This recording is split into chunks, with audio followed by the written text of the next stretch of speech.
We're going to go to Adam and Adrian. They're going to share some kingdom keys with us, and then we'll be back with another guest on the couch.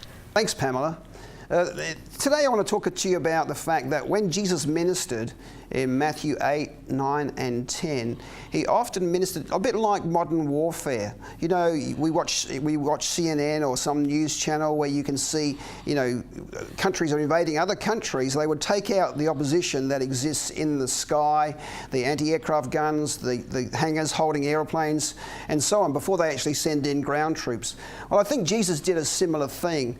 He dealt, first of all, with the spiritual realm before he dealt with the physical realm. And so you see in Matthew chapter 8, when he's healing people from his mother, in Peter's mother-in-law's home, they brought to him people who were needing to be demons cast from him, and then it says after he'd cast the demons or unclean spirits out, then he brought physical healing. And in Matthew chapter 9, Jesus comes back to his own country, comes ashore, and he says to a guy, an invalid as it were, they carried to him, he said, "Look, son, your sins are forgiven," and then rise up and walk. Now, they were questioning that with the fact that he could say, "Your son, your sins are forgiven." You know, spiritual warfare is a major role when it comes to walking with the Lord.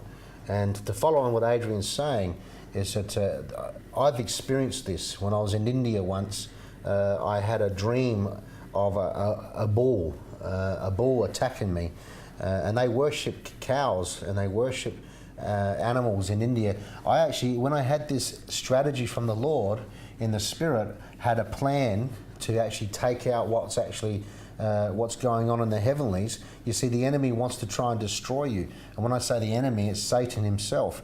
And I had this strategy to go in the Spirit when I had this warning in the dream and shut down this principality. You see, they worship cows. And when I did that, everything broke out when I was in India, and I saw healings and miracles. I saw signs and wonders, because the enemy will try and take you out, but God will give you a strategy through a dream or a vision or for a prophetic word. I think that's great, Adam. The revelation precedes our move and what we do with God. In Matthew 10, Jesus sends out the disciples and he gives them command over evil spirits, and then for them to then bring healing for sickness and disease. And so first the spiritual dominion, you bind the strong man first, and then you bring the physical. Often we're trying to bring a healing without considering the spiritual nature, what lies beneath the physical sickness or illness, or maybe even be a financial situation. That's right.